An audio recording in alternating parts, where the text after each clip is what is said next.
ईरानी supreme leader के मुशीर खारजा कमाल Kharrazi ने सिफारतकारी के इम्कानात को यकसर मुस्तरद कर दिया। CNN को इंटरव्यू में कहा कि सिफारतकारी की कोई गुंजाइश नहीं, ईरान तवील अरसे तक जंग जारी रख सकता है। उन्होंने कहा कि सिर्फ मौशी दर्द ही इस जंग का खात्मा कर सकता है। अमरीका झूठा बयानिया बना रहा है कि ईरानी अस्करी ताकत कमजोर पड़ गई। ईरानी अफवाज इस वक्त भी ताकत रखती हैं, जरूरत का तमाम असलहा मौजूद है। ईरान अपना असलहा खुद बनाता है, किसी और मुल्क पर इन्हिसार नहीं। Your side seeking, or will you seek, a ceasefire with the United States at this point in time, and with Israel?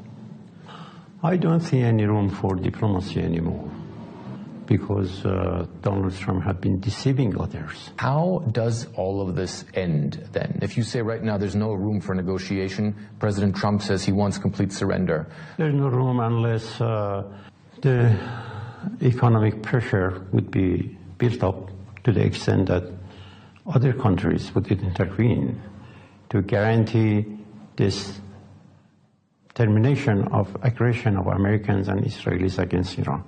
Finally, what is your message to President Trump as we sit here, as the war is going on? What is important for us is the end of this game, and we are ready to continue that game. The end of the game would be the time that Americans and Israelis would come to this understanding that this strategy is not working, and they have to stop their aggressions against